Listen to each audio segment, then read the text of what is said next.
जब विषम परिस्थिति आ जाए, ऐसा लग रहा है कि आपने पशुपति व्रत कर लिया, सोमवार की अष्टमी का प्रयोग कर लिया, मैंने शंकर जी की आराधना कर ली, तो भी विषम परिस्थिति चल रही है, अभी तक कोई सुधार आने को तैयार नहीं है, तब शंकर जी के मंदिर में जब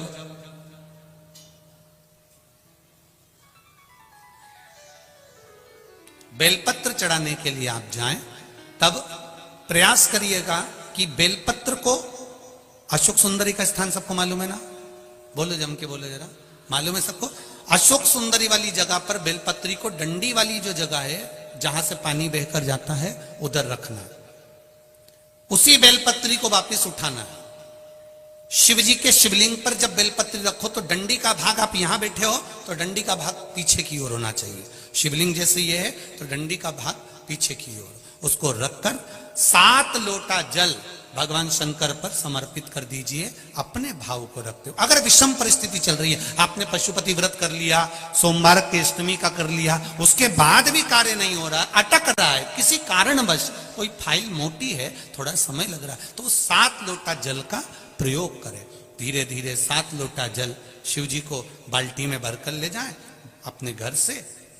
7 कलश जल शिव जी को समर्पित करना है, और समर्पित करने के बाद उस बेलपत्री को वापस अपने ही घर पर लेकर आ जाना। 11 दिन 21 दिन उसको रखो, फिर उसका विसर्जन वापस किसी नदी, सरोवर, तालाब या वृक्ष के नीचे कर दीजिए। बाबा हाथ पकड़कर बाहर निकाल ही देगा। परिस्थिति अगर बहुत विचित्र, विषमता, सामान मंगवा दीजिए। देखो मत, मंगवाओ। Get MCBs, PVC tapes, plugs and more delivered in 10 minutes. Blinkit. सुनो, माथुर का आदमी आएगा पैसे लेके 6:30 बजे, देखना पलट ना जाए। बहुत विषम परिस्थिति में उस जगह पर इसका प्रयोग कर सकते। शंकर भगवान को रिझाना, बेलपत्र का प्रयोग भगवान शिव को रिझाने का जो आनंद है, शिव को जो मनाने का आनंद है, वो एक स्वरूप ही अलग है, उसका एक स्वरूप आनंद। शंभु शरणे पड़ी, मांगू घड़ी रे घड़ी, दुख काटो, दया करी न दर्शन। शिव की आराधना का फल प्राप्त करें। फिर कोई गीता जी का पाठ सुनाए तुम्हारे मरने पर, चाहे कोई रामायण सुनाए, चाहे कोई भागवत सुनाए, चाहे कोई पुराण सुनाए, चाहे तुम्हारे सिर के पास में कोई घी का दिया लगाए, चाहे तेल का लगाए, चाहे तुम्हारे मरने के बाद कोई दही पेड़ा खिलाए, चाहे तुम्हारे मरने के बाद कोई गुलाब जामुन खिलाए, उसकी कोई कीमत नहीं। अपने जीते जी ये श्वास के चलते चलते भगवान की भक्ति को धारण करिए। काम करते रहो, नाम जपते रहो, भोला मिलेगा जरूर, कभी ना कभी वो मिलेगा। आप अपनी एक एक श्वास की कीमत को समझिए, अपनी एक एक श्वास की कीमत को जानिए, क्योंकि ये श्वास कोई हल्की फुल्की नहीं है।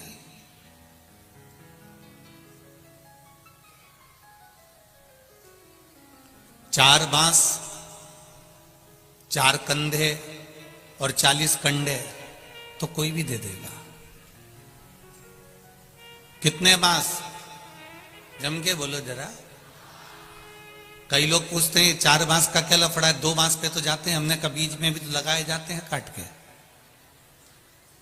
2 तो उसी के काम आते हैं जो काट के बीच बीच में बनाए जाती अर्थी और ले जाया जाता है। 4 बांस, 4 कंधे और 40 कंडे। गाय के गोबर के जो कंडे होते हैं वो 40 से ज्यादा लगते ही नहीं है। इससे ज्यादा तुम जाके देख लेना, कोई ना अभी तक 150-200 लगाए हो तो बता दो।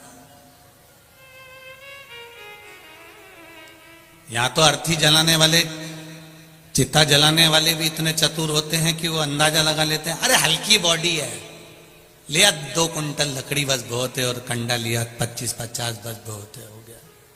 लिया 10-20 कंडा उठा।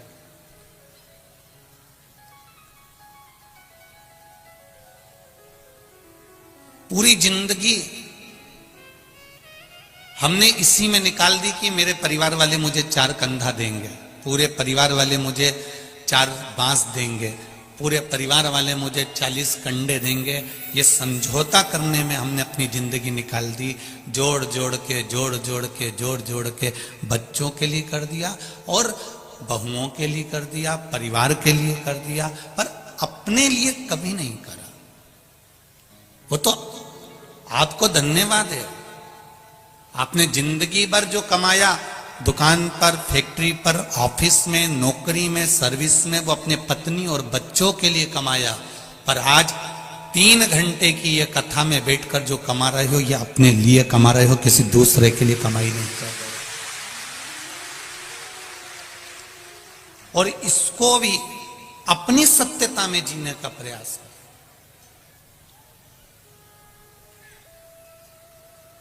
अपने आनंद के साथ जीने का प्रयास करें। बड़ी मुश्किल से नर तन मिला है, ये गंवाने के काबिल नहीं है। ध्यान हरि का हृदय से न भूलो, ये भुलाने के काबिल नहीं है। इतनी मुश्किल से ये मानव की देह मिली है, इतनी मुश्किल से ये मनुष्य का शरीर मिला है, और इसको हम यूं ही गंवा दें तो हमारा जीवन व्यर्थ है। पड़ोसन के यहां बैठो ना तो सोचना कि आज मैंने अपना समय बर्बाद कर दिया। रिश्तेदारों के यहां बैठो तो समझ लेना कि आपने अपना समय बर्बाद कर दिया। कहीं गलत जगह पर बैठो तो समझ लेना कि समय बर्बाद कर दिया। पर कभी टीवी खोलकर आस्था चैनल के सामने शिव महापुराण की कथा, या पंडाल में बैठकर या मोबाइल के सम्मुख में कथा सुनो तो समझ लेना कि मैंने कौन सा पुण्य करा था जो आज मेरे सामने ये शिव महापुराण की कथा सम्मुख में आ गई। हमारी कीमत भगवत भजन से। अभी तुम यहां से निकलो, बाहर जाओ, बहुत सारी दुकान लगी हैं। चाय पूछना कितने की है, कितने की चाय? 10 रुपए की। ओहो,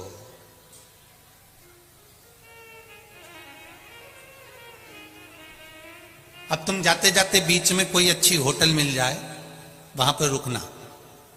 चाय कितने की है? 25 रुपए की। फिर और जाते जाते कहीं 4 स्टार होटल मिल जाए, 4 सितारा होटल मिल जाए तो वहां पर पूछना चाय कितने की है? 90 रुपए की। फिर कोई 5 स्टार होटल जहां वीआईपी जाता हो, वहां जाकर पूछना चाय कितने की है? 200 रुपए की। जो चाय, अब उसने कोई अलग से तुम्हारे लिए 200 रुपए में कहीं केसर और पिस्ता तो नहीं डाला होगा चाय के अंदर।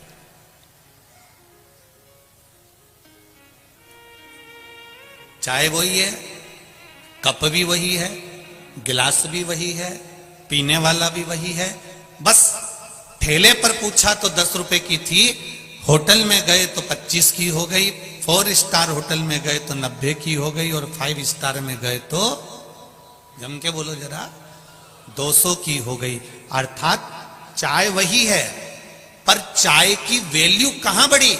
जब वो ऊंची जगह पर जाकर बैठी तब उसकी वैल्यू बढ़ गई। 10 रुपए की चाय 200 की हो गई। उसी तरह आप कहां बैठ रहे हो? पड़ोसी के यहां बैठ रहे हो कि पान की दुकान पर बैठ रहे हो कि चौराहे पर बैठ रहे हो, आपकी क्या कीमत है? पर जब आप शिव महापुराण की कथा में जाकर बैठते हो तब आपकी कीमत परमात्मा जानता है। आपकी कीमत परमात्मा जानता है।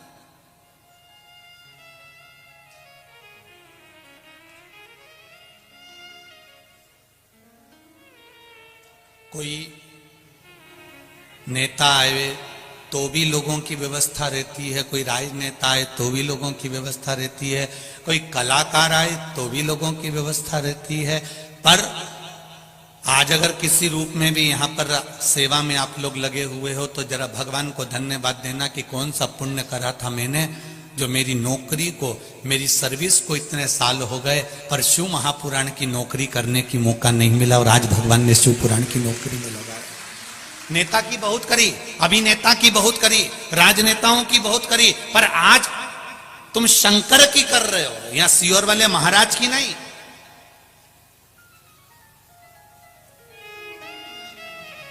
ये मेरी बेटियां, ये मेरी बहनें, ये मेरी माताएं सेवा में लगी हुई है, कार्यकर्ता सेवा में लगे हुए हैं, पुलिस प्रशासन सेवा में लगी हुई है। इनको गौरव महसूस होना चाहिए कि आज मैं जो सेवा कर रहा हूं, अभी ये किसी दूसरे की सेवा नहीं, ये शिव की सेवा है, ये शंकर की सेवा। 7 दिन की सेवा करोगे, सेवा के बाद में क्या मिलता है ये तो मेरा विश्वनाथ, मेरा भोलेनाथ जाने, इसका तो अंदाजा हमको भी नहीं।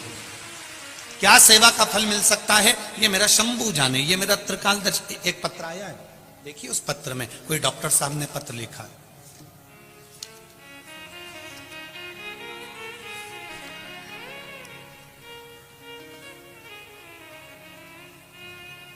मैं प्रयागराज त्रिवेणी संगम से डॉक्टर सचिंद्र कुमार मिश्र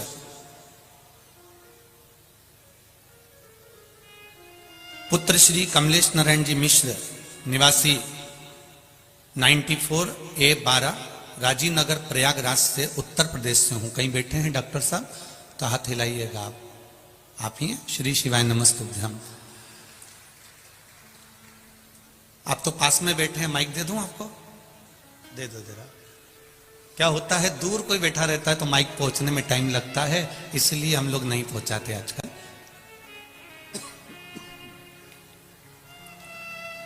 डॉक्टर साहब आपने लिखा है, मैं उत्तर प्रदेश का प्रयागराज का निवासी हूं।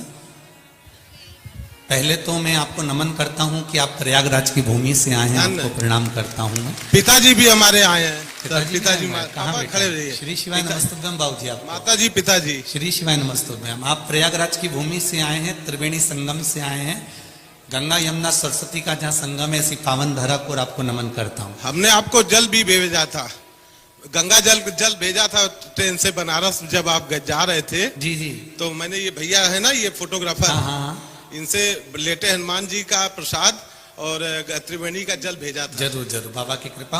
आपने लिखा है इसमें जी कि मैं पेशे से डॉक्टर हूँ, चिकित्सक हूँ, बाबा की कृपा है, खूब आनंद में है। गुरुदेव, मैंने सागर में जब केसरवानी जी कथा करवाए थे, तब मैंने टीवी पर कथा सुनकर ये विश्वास रखकर मैं सागर गया था। आप कहते हो कि पंडाल में शिव महापुराण की कथा एक बार सुनकर क्या प्राप्त होता है, जरूर सुने। मैं सागर में केसरवानी परिवार ने जब कथा कराई तो सुनने के लिए गया, वहां मैंने कथा सुनी, केसरवानी परिवार से भी मिलना हुआ, सब बात कर कर फिर हम रात्रि विश्राम कर सब आनंद के साथ में सीहोर कुबेरेश्वर धाम चले गए। कुबेरेश्वर धाम जाकर हमने गौशाला का दर्शन करा, भोलेनाथ जी को प्रणाम करा, वहां कंकर शंकर है, रुद्राक्ष तो मिला नहीं। रुद्राक्ष मिल गया था। मिल गया था। वो राय साहब मिले थे सर जी, बिटोही के, नहीं है वो सरपंच जी। जी जी। ये सब भोले बाबा की कृपा थी सर। हम भोजन करने गए थे बाहर ढाबे में, वही वो अचानक मिल गए। अच्छा, उन्होंने दे दिया। उन्होंने दे दिया। फिर आपने लिखा है, मैंने अपने बेटा और बेटी के लिए क्या मांगा था भोलेनाथ जी से? MBBS में एडमिशन के लिए। अच्छा, बिटिया ये आई है। हो गया दोनों का? नहीं, एक का हो गया है, दोनों इसका हो गया, बिटिया इसका हो गया। बेटी आपको बहुत बहुत बधाई, बाबा की कृपा है।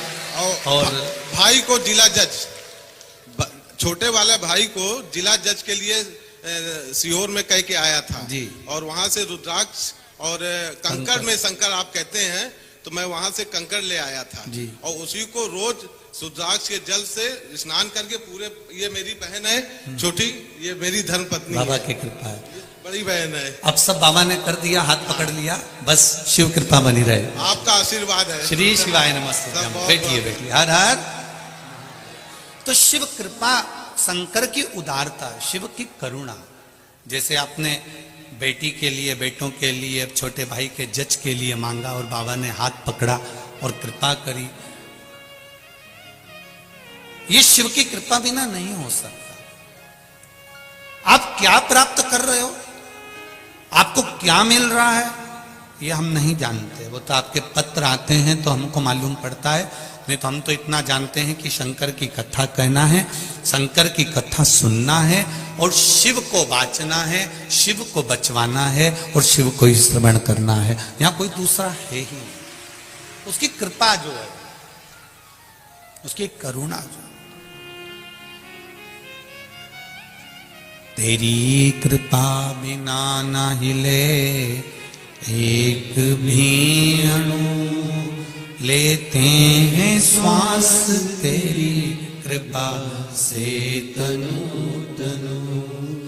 बखान क्या करूं मैं राखों के ढेर का, चपटी भभूत में खजाना कुबेर का।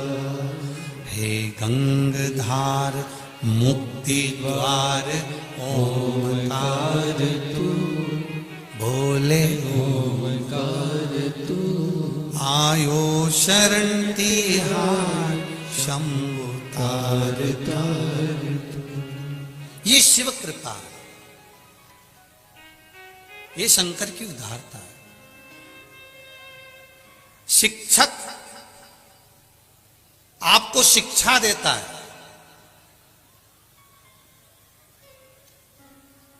गुरु आपको दीक्षा देता है। शिक्षक शिक्षा देगा, गुरु दीक्षा देगा, पर मेरा महादेव आपकी झोली में सब कुछ भर देगा, ये निश्चित है। वो खाली नहीं छोड़ता, वो देता है और क्या देता है वो वही जान सकता है। उसकी कृपा कैसी होती है ये वो भले थोड़ा भगवान के यहाँ पर देर है, थोड़ा समय लग सकता है। फाइल जब मोटी होती है तो उसको दबाने में छुपाने में थोड़ा समय तो लगता है। तुम तो एकदम के दो नहीं साहब तुम तो मुझसे पैसा लो और तुम मेरा केस निपटाओ, ने मेरा काम निपटाओ, तो जिसके पास खड़े हो ना वो भी कह देगा थोड़ा समय तो लगेगा, अभी थोड़ा रुक जा।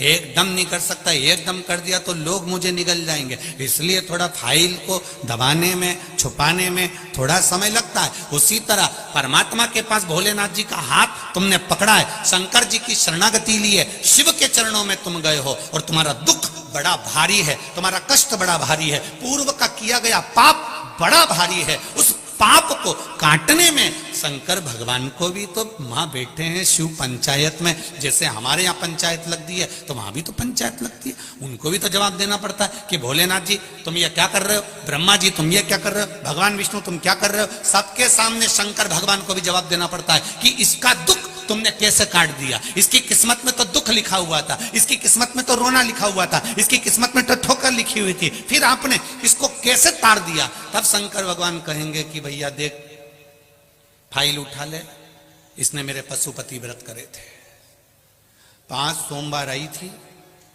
बीच में मैंने सोचा था व्रत छोड़ देगी, इसलिए इसके घर के आसपास में मैंने किसी को निपटा भी दिया था, निपटाया तो ये 1 महीना व्रत नहीं कर पाई, फिर चालू कर दिए इसने, पीछा नहीं छोड़ी मेरे, इसलिए मुझे फाइल को दबाना पड़ा और इसको पार लगाना पड़ा। ये शिव है या वो घड़ी है।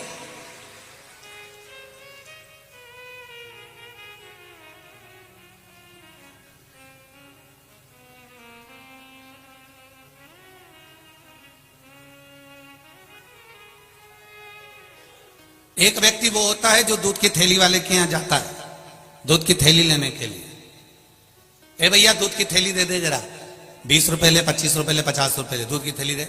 एक व्यक्ति वो होता है जो दूध की थैली वाले के यहां जाता है, दूध की थैली लेकर आता है। और एक व्यक्ति वो होता है जो गाड़ी लेकर निकलता है, दूध की थैली वाली के रुकता है, 50 रुपए जमा करता है, घर पे देते हुए जाना। अब थैली वाला अलग से एक थैली निकाल के रखेगा, उसको यही टेंशन है कि भेरू के घर पे पहुंचाना है, उसको टेंशन लगी हुई। उसने कोई जा रहा था, उससे पूछा तू वहां जा रहा है क्या? नहीं नहीं मैं तो इधर जा रहा हूं। फिर उसने पूछा तू जा रहा है क्या? नहीं मैं उधर नहीं जा रहा। आखिरी में दुकान बंद करने का समय आ गया तो उसने सोचा कहाँ की आफत मैंने ले ली, पर थैली तो दे के आना पड़ेगा क्योंकि 50 रुपए दे के गया सुबह से। फिर उसकी थैली वो खुद गाड़ी उठाया और आखिरी में अपनी दुकान को बंद कर कर छोड़ के उसके यहाँ थैली देकर आया। अगर आपने एक बार पशुपति व्रत कर लिया है तो ये याद रखना कि थैली तो घर पे आकर देगा, ये निश्चित है। दुख तो मिटाएगा, ये कष्ट तो मिटाएगा, ये आएगा, ये निश्चित है। पर वो कब आएगा मिटाएगा ये उसको मालूम है। दुकान जब बंद करेगा, जब वो अपना काम पूरा कर लेगा, जब वो जान जाएगा तभी तो पहुंचेगा ना, तभी तो वो पहुंचेगा। मैंने तेरे ही भरोसे ओ बाबा, तेरे ही भरोसे हवा बिच उड़ती जावांगी, बाबा डोर हथों छड़ीना मैं कटी जावांगी। भोले मेरे पतन शंभो मैं तेरी पतन। ये उसकी कृपा जब होगी वो आएगा, निश्चित है वो पहुंचेगा। भरोसा नहीं टूटने देगा मेरा महाराज। हमारा जीवन, पूर्ण जीवन में हम 4 बांस 4 कंधे और 40 कंडे के चक्कर में पूरी जिंदगी निकाल दी है। पर निवेदन है उस जीवन को निकालो, पर उस जीवन को भक्ति के साथ निकालो। जितना हो सकता है भजन के साथ, शिव स्मरण के साथ, शिव कृपा के साथ में, भगवान शंकर की अविरल भक्ति के साथ निकालो। सती मैया माता प्रसूति के गर्भ से जन्मी थी। शिवजी के साथ उन्होंने विवाह किया था। दक्ष प्रजापति ने कन्यादान किया था।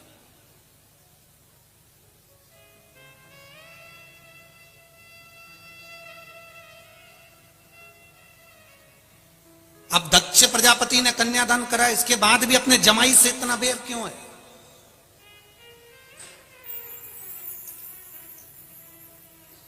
कंस ने अपनी बहन की शादी करी, सारा खर्चा उठाया, उसके बाद अपनी बहन से बैर इतना रखा कि अपने भांजों की हत्या करने लगा। सुनिए ना भागवत जी, कारण क्या था? केवल एक आकाशवाणी हुई थी और उस आकाशवाणी में कह दिया गया था कंस, इस देवकी का 8वां पुत्र तेरी मृत्यु का कारण बने, 8वां पुत्र तेरी मृत्यु का कारण बने। 8वां पुत्र, जरा विचार करिए। कंस का इतना प्रेम था अपनी बहन के साथ में, इतना स्नेह था, उसके बाद में भी उसको अपनी बहन से बैर कर लिया। और दक्ष प्रजापति का सती के प्रति कितना प्रेम था कि मां जगतजननी की आराधना कर रहा है दक्ष प्रजापति, मां दुर्गा की आराधना कर रहा है दक्ष प्रजापति, और देवी जी प्रसन्न होकर बोलती है मांग दक्ष तुझे क्या चाहिए? दक्ष कहता है मेरे घर में एक बेटी हो जाए। तो मां जगतजननी कहती है तेरे घर में पहले से 60 लड़कियां जन्म ले चुकी हैं, तेरे घर में 60 कन्याओं ने पहले से जन्म ले चुकी हैं, 60 कन्याओं का जन्म हो चुका है, और 60 बेटियां जन्म लेने के बाद फिर लड़की मांग रहा, फिर बेटी मांग रहा। अरे जरा विवेक रखो दक्ष प्रजापति, इतनी लड़कियां होने के बाद तो लोग लड़का मांगते हैं और तू लड़की मांग रहा। दक्ष प्रजापति कहते हैं मां, बेटा एक कुल को तारता है और बेटी 2 कुल को तार देती है। 2 कुल को बेटियां तारती,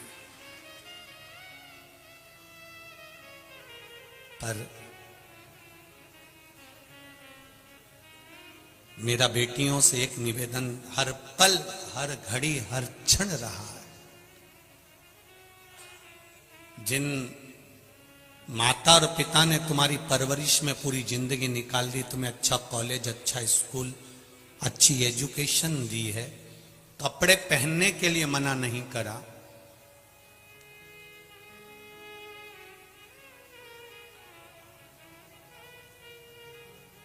कैसे तुम वस्त्र पहन रहे हो उसके लिए उसने मना नहीं करा।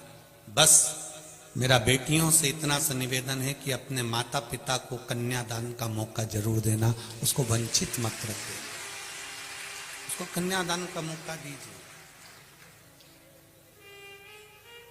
और एक बात अभी तक कथा में नहीं कही जो आज कहने जा रहे हैं, आपको अच्छी लगे तो उत्तर प्रदेश की मां गंगा के घाट पर जो कथा हो रही है ये कल्याणपुर कानपुर की, आपको अच्छा लगे तो अपने जीवन में उतारिएगा।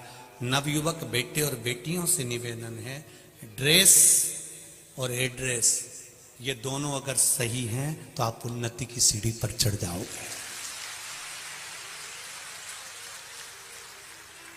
जम के बोलो क्या क्या? ड्रेस और एड्रेस अगर सही है तो आप उन्नति की सीढ़ी पर चढ़ सकते हो, आपको कोई नीचे उतार ही नहीं सकता।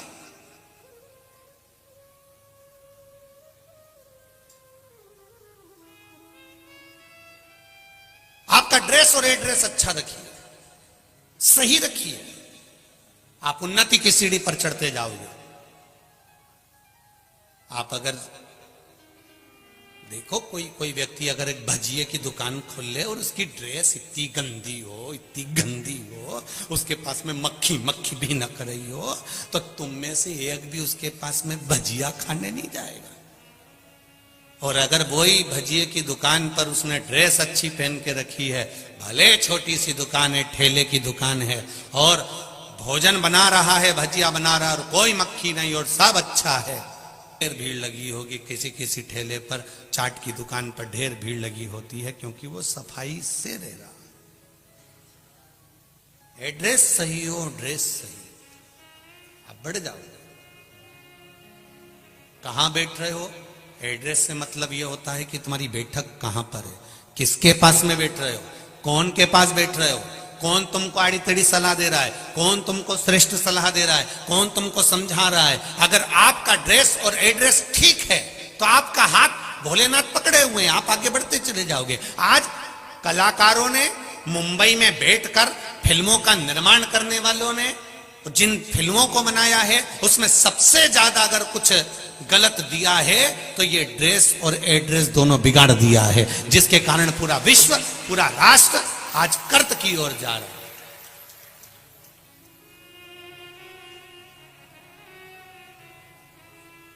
हम उसको संवारे थोड़ा सा,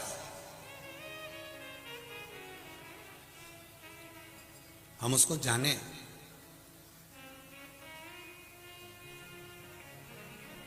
शिव कथा कह रही है, सती मैया के लिए माता पार्वती जी के स्वरूपों में मां जगत जननी दुर्गा भवानी स्वयं दक्ष प्रजापति से करिए, दक्ष तुम्हारे घर में 60 लड़कियां जन्म ले चुकी हैं और तुम फिर लड़की मांग रहे हो।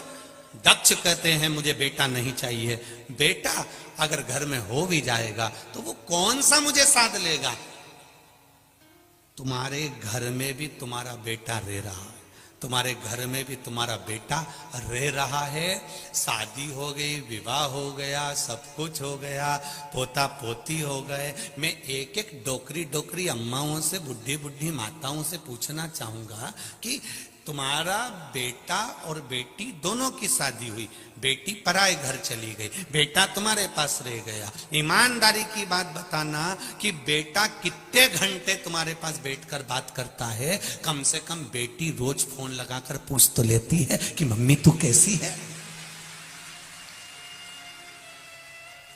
बेटी कम से कम फोन लगाकर पूछ तो रहती है कि माँ तू कैसी है, पापा को शुगर हो गई है, डॉक्टर को दिखा देना, उनको तकलीफ हो रही है, उनका ध्यान रखना। मम्मी कहे तो मैं आ जाती हूँ, सियोर वाला महाराज की कथा चल रही है कल्याणपुर में, कथा भी सुन लूंगी और तेरे यहाँ पापा को दिखा भी आऊंगी, डॉक्टर को भी दिखा दूंगी। बेटी एक आनंद लेकर बार बार आपको फोन लगाकर कहती है मम्मी मैं आऊं क्या, पापा मैं आती हूँ, तुमने दवाई ली कि नहीं ली, तुमने ये करा कि नहीं करा, पापा तुम थक गए हो, दुकान भैया को कह दो संभालेगा, तुम मत जाओ। ये बेटी ज्ञान देती है, पर कभी बेटा तुम्हारे मुख से नहीं कहता कि पापा तुम्हें तकलीफ क्या हो रही है, तुम रात भर से तकलीफ में हो। बाबूजी आपको क्या हो गया, बाबा आपको क्या हुआ, माँ तू रात भर से कांक रही थी, तेरा चेहरा बता रहा है, माँ तू रात भर सोई नहीं है। जो बेटे को करना चाहिए वो बेटी कर रही है।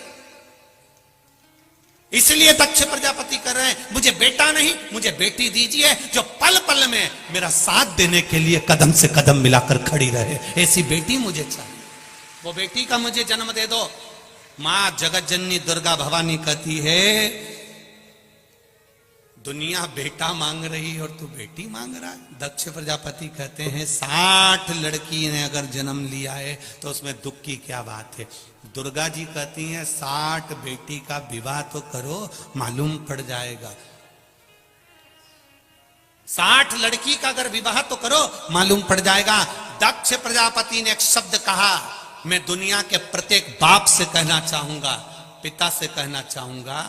रामकृष्ण परमहंस जी के शिष्य स्वामी विवेकानंद वैष्णो देवी की सीढ़ियां चढ़ रहे थे, और स्वामी विवेकानंद जब वैष्णो देवी की सीढ़ियां चढ़ रहे थे, एक गांव का व्यक्ति अपनी बेटी को कंधे पर बिठाकर ऊपर चढ़ रहा था। स्वामी विवेकानंद ने उस गांव के व्यक्ति से कहा, बाबा तुमको बोझ लग रहा होगा, वजन लग रहा होगा, बोझा लग रहा होगा, लाओ तुम्हारी बेटी को मैं कंधे पर बिठा लेता हूं और वैष्णो देवी के ऊपर मंदिर में दे दूंगा। इतने में बुढ़े बाप ने कहा, सुनो स्वामी विवेकानंद, जिस बाप को बेटी बोझा लगती हो वो बाप हो ही नहीं सकता, ये निश्चित है।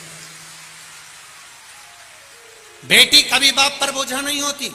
3 के भाग्य का धन हर व्यक्ति को प्राप्त होता है। पहले नंबर पर बेटी के भाग्य का, दूसरे नंबर पर गौ माता के भाग्य का, तीसरे नंबर पर संत ब्राह्मण के भाग्य का। अगर आपके यहाँ किसी ब्राह्मण ने, किसी संत ने, किसी साधु ने, किसी गुरु ने 1 गिलास पानी भी पिया है तो उसके भाग्य का धन तुमको मिलेगा। तुम्हारे घर में अगर बेटी ने जन्म लिया है तो बेटी के भाग्य का धन तुमको जरूर मिलेगा। बहन बेटियां तुम्हारे यहाँ आ गई, तुमने अपनी बुआ को, अपने आए हुए बहन बेटी को कोई वस्त्र आभूषण दिया है, उसके भाग्य का धन तुमको जरूर मिलेगा। और तीसरे नंबर पर है गौ माता, गाय को अगर 1 रोटी भी दी है तो उसके भाग्य का धन तुमको जरूर मिलेगा। ये 3 के भाग्य का कहीं नहीं गया, ये मिलता जरूर है, प्राप्त जरूर होता है।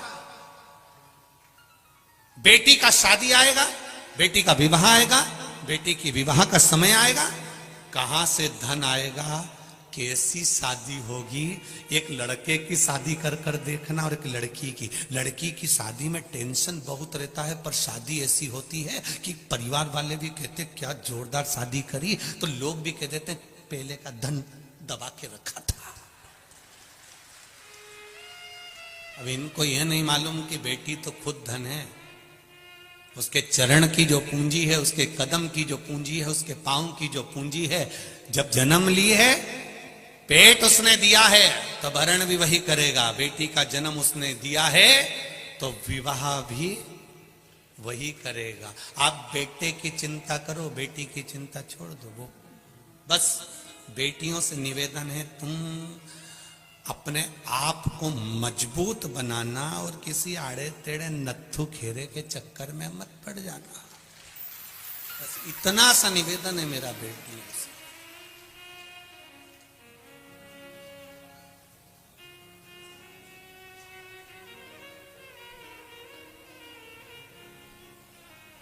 जाए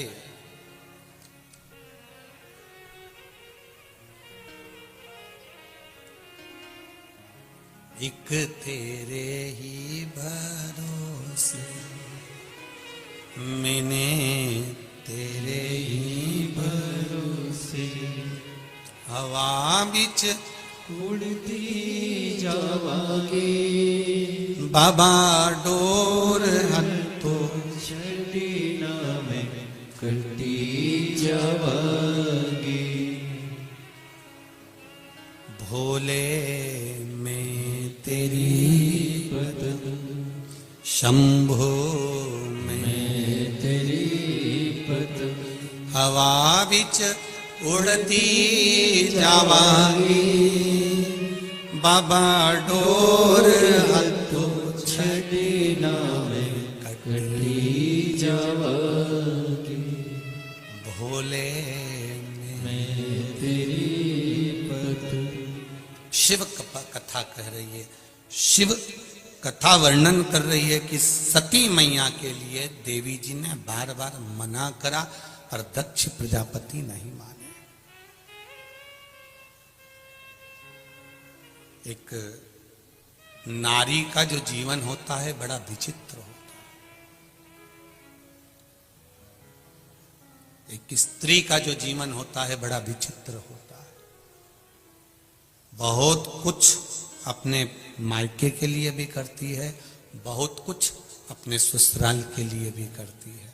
उसके बाद भी शब्दों के बाण उसको सहना पड़ते हैं और दुनिया के ताने उसको सुनना पड़ते हैं। ये जीवन है नारी, जीवन नारी का बड़ा विचित्र। एक बेटी ने एक पत्र लिखा है,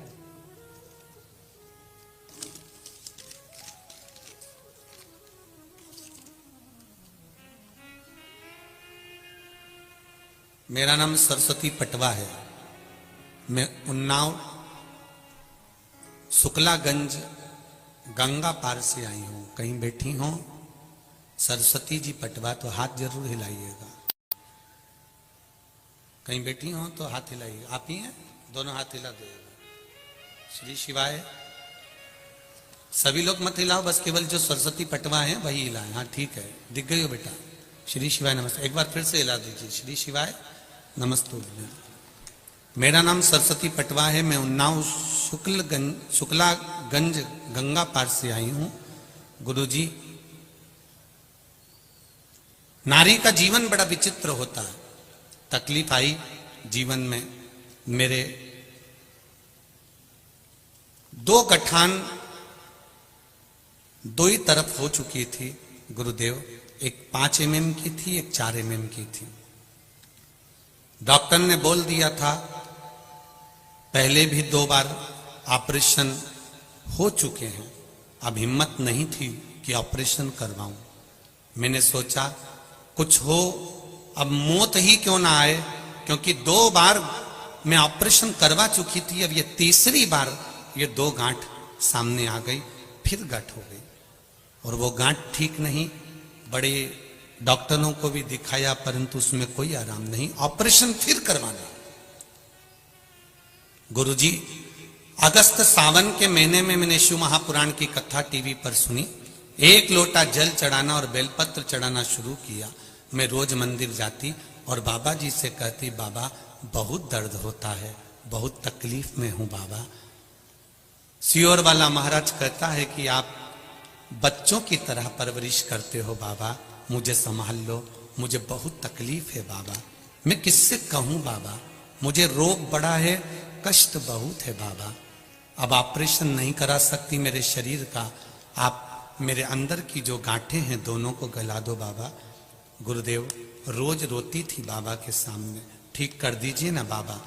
भोले बाबा को 1 लोटा जल चढ़ाना चालू करा। बाबा को एक बेलपत्र जो चढ़ी मिल जाती थी उसी को उठा कर ले आती थी। और आप कहते हो ना गुरुदेव की प्रसाद समझकर, औषधि को मांग कर खाना है, मैं औषधि मांग कर लाती थी। बाबा की कृपा हो गई गुरुदेव, अब मेरी दोनों गठाने गायब हो गई हैं और दर्द बंद हो गया है। मैं बाबा को धोख लगाने आई हूं। बैठिए बेटी, सरस्वती जी पटवा बैठिए। श्री शिवाय नमस्ते। शिव कृपा होती है ऐसी। पत्र भेजा है आपने, बोलना है, थोड़ा समय लग जाएगा बाबू, जल्दी हो देव जल्दी। कथा बहुत सारी रह जाती है ना माइक पे बोलने के चक्कर में। चल जल्दी पहुंचाओ, जल्दी। कार्यकर्ता जल्दी भेजिएगा, एक के पीछे एक देते जाओ, पहुंच जाएगा। मेरे बाबा ने लाज रखी है, ऐसा मेरा ओघड़दानी, ऐसा मेरा त्रिकालदर्शी, ऐसा मेरा शिव, ऐसा मेरा कैलाशी, ऐसा मेरा अविनाशी है। अब दिल से पुकारो उसको, आप दिल से कहो उसको। जब आप दिल से पुकारोगे, दिल से कहोगे, आप हृदय से उसको निवेदन करोगे, वो सुनेगा जरूर, ऐसा नहीं कि नहीं सुनेगा। श्री शिवाय नमस्ते। गुरुजी श्री शिवाय नमस्तुभ्यम। बाबू क्या नाम है आपका? मेरा नाम कृष्ण कुमार शर्मा है। कहाँ से आए बाबू? मैं यहीं कानपुर श्यामनगर का निवासी हूँ। जी, गंगा मैं तट के हैं, आपको नमन करता हूँ। गंगा तटवासियों को सबको प्रणाम मेरी ओर से। एक बहुत छोटा सा संस्मरण में बस कहना चाहूंगा, मेरे बाबा की ऐसी दया है जी। एक बार मैं मंडी गया था कुछ सामान लेने, मेरी गाड़ी का पेट्रोल खत्म हो गया। मैंने अपने छोटे भाई को बुलाया कि आ करके मुझे कुछ पैसे दे दे तुम्हें, क्योंकि पर्स घर पे भुलाया था। वो अपना पर्स लेकर के आया और उसने मुझे पैसे दिए।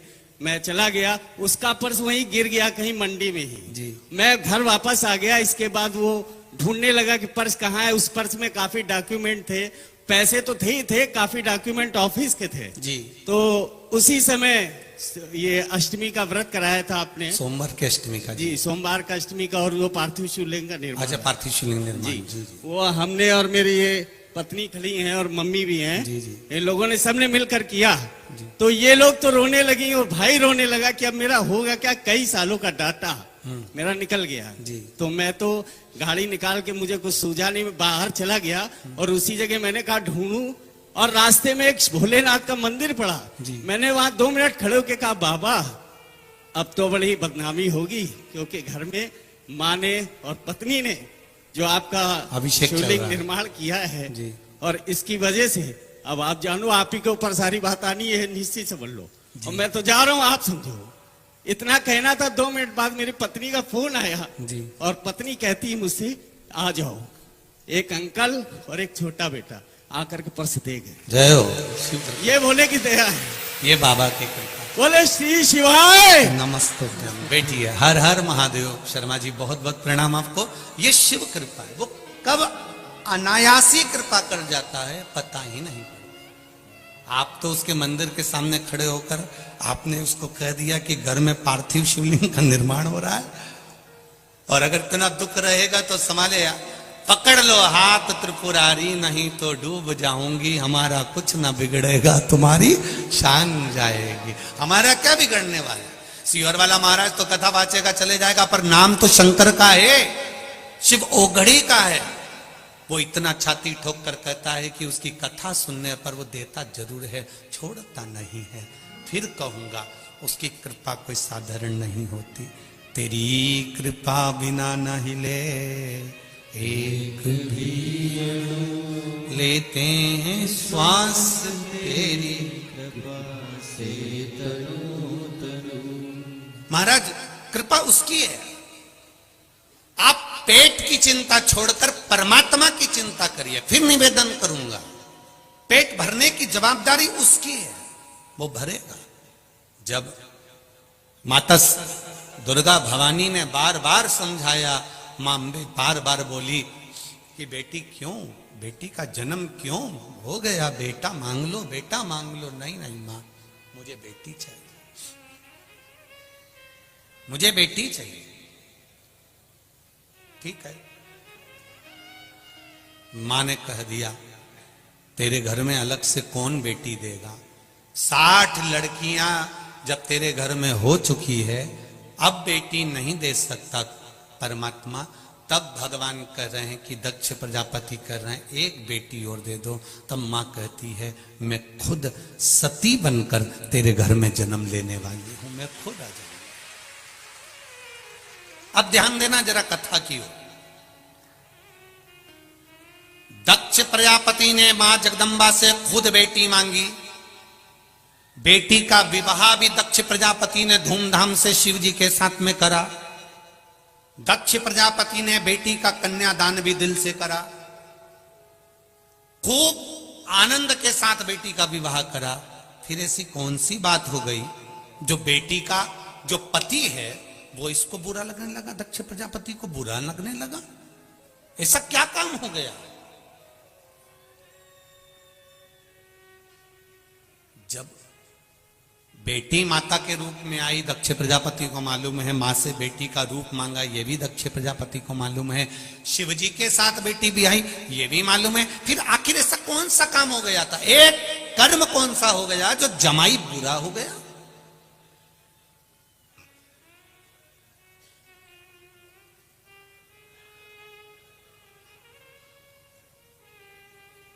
बहुत ध्यान दीजिएगा थोड़ा सा। आपकी नी बने ना किसी से तो थोड़ी सी दूरी बना लो, मना नहीं है, पर गलत बोलकर गलत कर कर आप किसी का साथ बुरा मत करो। थोड़ी दूरी बना लो, चल जाएगा। अगर थोड़ी सी दूरी बन गई ना तो भी काम चलेगा, पर आप किसी का बुरा मत सोचो और बुरा मत करो। किसी ने आपका अगर आपसे नहीं बन रहा है, आपसे नहीं बातचीत है, आपसे नहीं उसका प्रेम स्नेह, तो आप थोड़ा दूरी बना लो, ठीक है भैया। राम राम साहब, जय जय श्री कृष्णा, जय श्री हरे, हर हर महादेव, श्री शिवाय नमस्तु। थोड़ी दूरी बना लो, पर व्यवहार खराब मत करो, बात खराब मत करो। दूरी बना ली, चल जाएगा। थोड़ा दूर हट गए, चल जाएगा। थोड़े दिन के बाद में फिर हो सकता है कि एक हो जाओ, पर अगर बात विवाद हो गया, बहुत अपशब्द निकल गए मुख से, तो ध्यान देना कि बंदूक की गोली का घाव तो भरा जाता है, पर इस जिह्वा की गोली का भाव नहीं भराता, उसका घाव नहीं भराता। ये जीवान से जो बोला जाता है ना, इसका घाव बड़ा तीखा होता है, बहुत ध्यान दीजिए। वाणी ऐसी बोलिए जो मन का आपा खोए, पर आज के जमाने में वाणी ऐसी बोलिए जो जम के झगड़ा, पर उससे मत बोलिए जो तुमसे तगड़ा। आज का जमाना थोड़ा सा उल्टा है कि लोग थोड़ा ध्यान नहीं दे पाते, बस बोलना है। गुस्सा तो ऐसा भरा हुआ है, क्रोध इतना भरा हुआ है व्यक्ति में कि 1 सेकंड में तन्न फन, और 1 मिनट का गुस्सा आता है, 2 मिनट का, 5 मिनट का आता है। उतने से गुस्से में वो ऐसा काम कर जाता है कि 10-15 साल तो उसका केस लड़ने में निकल जाता है, और बाकी के 10-15 साल उसके जेल में निकल जाते हैं। एक गुस्सा, क्रोध कितनी देर का था? मात्र 5 मिनट, 10 मिनट का। 10 मिनट में वो अंदर गया, तलवार लाया, चक्कू लाया, डंडा लाया, बंदूक लाया और सत्य मारा। कितनी देर लगी? अरे बोलो तो जम के 10 मिनट, 20 मिनट। पूरे लोग समझा रहे, अरे गुस्सा ठंडा करो, गुस्सा ठंडा करो, शांति रखो, समझाए, पूरे घर के लोग समझाए, पर ये तो और उछल, वो ले आया अंदर से डंडा और चक्कू ने ये न वो, और अंदर घोप दिया। अब कितनी देर लगी? मात्र 15 मिनट, 10 मिनट, 20 मिनट के गुस्से ने बर्बाद कर दिया।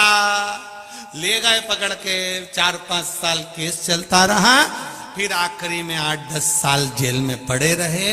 अब अंदर पछता रहे और कहते फिर रहे, राजीनामा करवा लो, राजीनामा करवा लो, राजीनामा करवा लो। पूरा मोहल्ला कह रहा था कि गुस्से पे संयम रखो, क्रोध पर संयम रखो। और हम जिस भी जगह पर कथा करने जाते हैं, पूरी समिति को हम बार बार एक ही बात कहते हैं, चाहे वो जे लोग कथा लेने आए हो तो इनको भी हमने एक ही बात कही होगी कि अपने क्रोध पर संयम रखकर कथा करवाना, तो कथा सफल हो जाती है। जरा जरा सी देर में तन्न फन ये पड़ा और वो चले, तो ऐसे में कथा होना बड़ा कठिन पड़ जाता है। अपने क्रोध पर संयम, क्रोध पर संयम।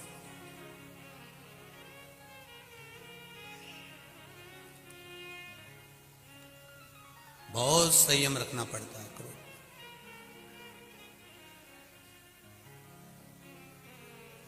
जब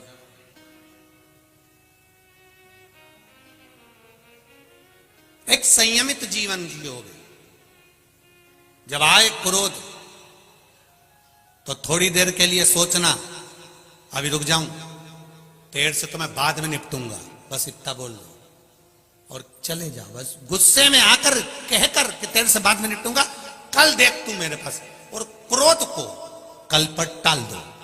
क्रोध मेरा सासुओं से भी निवेदन है, बहुओं से भी निवेदन है, तुम्हारे को भी अगर गुस्सा आए तो तुम कह दो बहू से भी, तू रुक तो सरिए, शाम को आन दे मेरे छोरा को, बस शाम तक टाल दो, मत बोलो कुछ। शाम तक तो पोता पोती जब गोदी में आएंगे, खेलेंगे कूदेंगे, सब बात खत्म हो जाएगी, अपने आप गुस्सा चले जाएगा। पति से अगर उसके बोल भी दिया तो भेरू तो कौन सा बोलने वाला है, तो कौन सा बोल, तो धीरे धीरे गुस्सा गया। और बहुओं से भी निवेदन, अगर आपको भी क्रोध आए ना, थोड़ा देर टाल दो, मैं चली सोने, तुम बड़बड़ाती रहो और मैं जा रही, और कमरे में जाओ, दरवाजा आराम से मंगल बंद करके लड़के अगर जा रही हो तो आलू का पराठा बना के ले जा और कमरे में आराम से टमाटर की लोंजी के साथ खाओ। अंदर बाहर जो हुआ उसको यहां से निकालो। अपन तो बड़ी आलू का पराठा कितना जोरदार है और टमाटर की लोंजी कितनी जोरदार, खाओ पियो। अच्छा, थोड़ा क्रोध पर संयम रखिए, थोड़ा।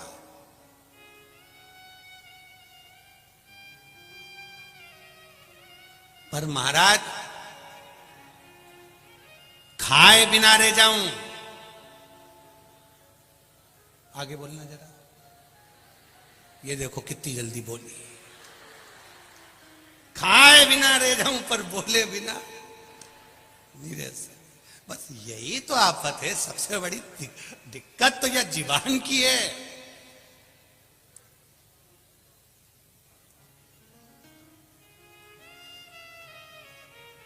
एक दिन ये जीवान ने अपने दांतों से कहा 32 भाइयों से, ए दांतों से कहा 32 भाई तुम मेरे भाई हो, मैं तुम्हारी बहन हूं, कोमल कोमल सी साधारण सी, तुम मुझे काट मत देना।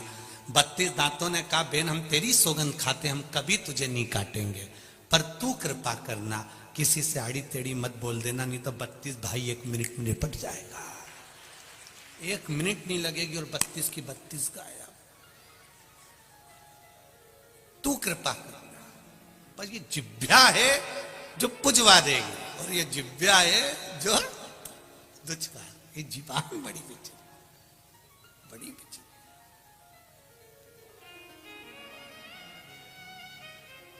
इसीलिए बार बार हर पल, हर घड़ी, हर क्षण हम उस शिव को याद कर कर भाव महाराज।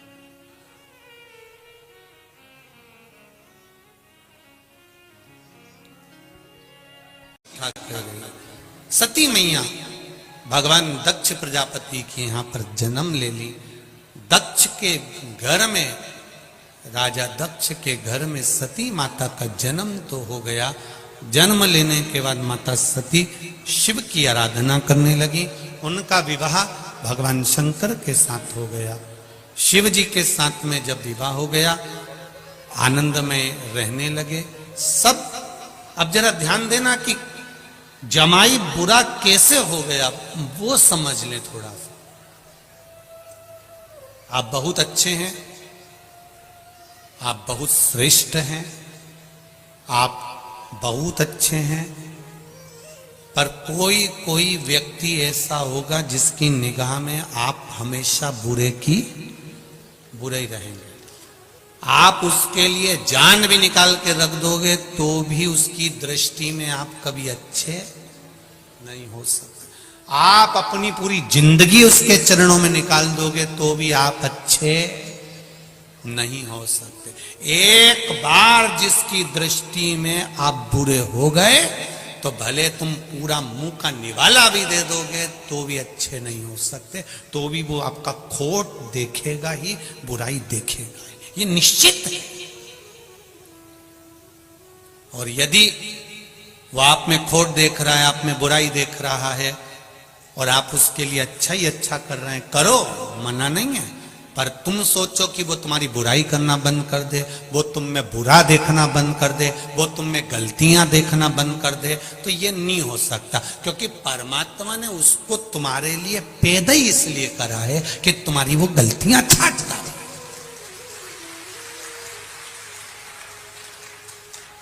ऐसे कई लोग हैं, आप उनको प्रणाम कर लो, दंडवत कर लो, नमन कर लो, आप उनको सब कुछ कह लो, आप उनके लिए जान निकाल दो, उसके बाद भी वो 24 घंटे में पूरी कथा में यही ढूंढते रहेंगे कि गलती कहां करे और अपन को कहां पकड़ना है। बस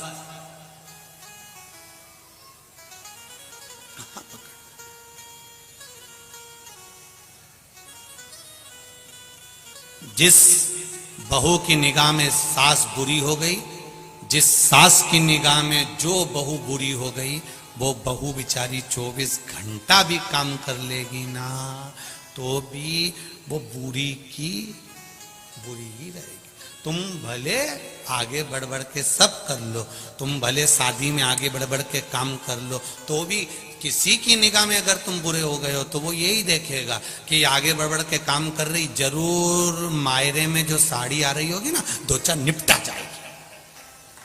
उसकी दृष्टि में तुम गलत हो गए ना, तो कभी ठीक देख ही नहीं सकता। आप पूरा जान निकाल दो उसके लिए, पूरा प्राण निकाल दो आप उसके लिए, नहीं देखे। वो बुरा देख लिया उसने तो बुरा ही रहेगा, पर यह नहीं कि हमको उसका बुरा करना। शिव महापुराण की कथा कहती है, भगवान विष्णु ने भगवान शंकर के पास में जहर भेज दिया, विष।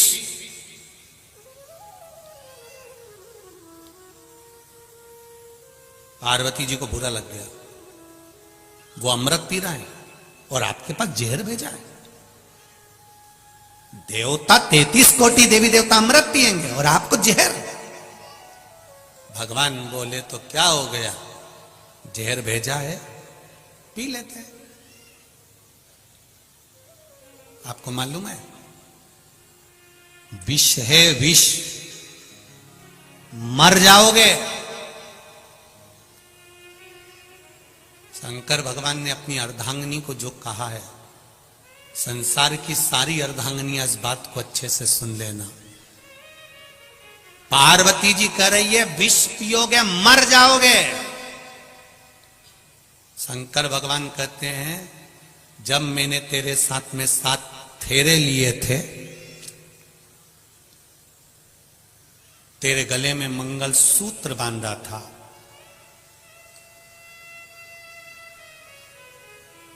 वो मंगल सूत्र नहीं था पार्वती, मेरी जिंदगी की सारी तकलीफ, सारा दुख, सारा कष्ट मैंने तुझे दिया था। इसलिए भारत की भूमि पर पुरुष जितने व्रत नहीं करते उससे ज्यादा माताएं करती हैं, क्योंकि पति का दुख भी उसके खाते में होता है। करवा चौथ का व्रत पति नहीं करता, हाँ कहीं कहीं का कर लेता हो तो बात दूसरी है, वो भी हम मना नहीं करेंगे हो। पर पति अगर व्रत करता होगा तो हमको तो ये भी सोचने में आता है कि पत्नी चलनी में मुंह देखती होगी या काय में देखता होगा, वो भी एक थोड़ा सोचने वाली बात जरूर है। पर हम शिव जी कह रहे हैं पार्वती से, पार्वती फेरे के समय पर जब छठा फेरा होता है और छठे फेरे के बाद में जब 7वां फेरा होता है, उस छठे फेरे को उलट पटे का फेरा कहते हैं। यहां जितने बैठे होंगे उनको ध्यान में होगा, छठे फेरे को उलट पटा का फेरा कहते हैं। अभी तक लड़की लड़के के दाईं ओर बैठी थी, अब इस फेरे के बाद में जब वो श्रृंगार कर कर आएगी और 7वां जब फेरा होगा तो पाटा बदल जाएगा, लड़की लड़के के बाईं ओर जाकर विराजमान हो जाएगी। इसको उलट पटा फेरा कहते हैं। इस फेरे की महत्वता किसी पंडित से, किसी ब्राह्मण जन से पूछोगे तो वो बता देगा आपको कि ये फेरे की महत्वता क्यों होती है। अर्थात इस फेरे में, इस फेरे के अंतर्गत लड़के के जिंदगी का सारा दुख, तकलीफ, कष्ट, सब कुछ धर्म पत्नी अपने माथे ले लेती है। इसलिए जब दुख की घड़ी आती है तो धर्म पत्नी अपने पति को एक ज्ञानी बनकर ज्ञान भी दे देती है। तुम चिंता मत करो, हो गया ना कर्जा, धीरे धीरे चुकेगा, टेंशन लेने की जरूरत नहीं है, आप तो अपना कर्म करो, देखा जाएगा। मेरी रकम पड़ी है ना, वो दिया। धर्म पत्नी विल पावर मजबूत करती है, धर्म पत्नी बल देती है। क्यों टेंशन लेते हो, मैं बैठी हूं ना, मैं चलती हूं ना तुम्हारे साथ में, मैं आगे बढ़कर काम कर दूंगी, तुम चिंता मत करो। तुम लगाओ दुकान, मैं बर्तन धो दूंगी, तुम लगाओ ये काम, मैं तुम्हारे साथ कदम से कदम मिलाकर काम करूंगी। वो होती है धर्म पत्नी। शिव जी ने अपनी पत्नी से कहा विष मेरे लिए आया है, मैं पीऊंगा, मर जाऊंगा, तो क्या तुम मुझे देखती रहेगी? धर्म पत्नी कहती है तो मेरा क्या काम है। पति कहता है अनसुईया पति को लेकर आ गई, सावित्री यम की केस से लेकर आ गई, तो तू तेरे पति को मरता हुआ देख लेगी। पार्वती जी कहती अब भी अच्छे से पियो, तुम जरा पियो पियो, मैं निपट लूंगी सब।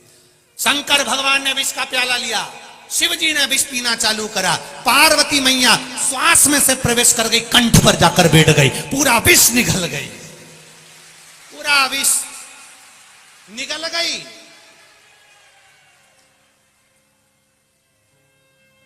लोग पूछते हैं शंकर जी का स्वरूप नीला है, पार्वती काली कैसे हो गई? शिव जी कहते हैं विष तो उसी ने पिया था, विष तो उसी ने पिया था, कंठ में बैठी है, कंठ में।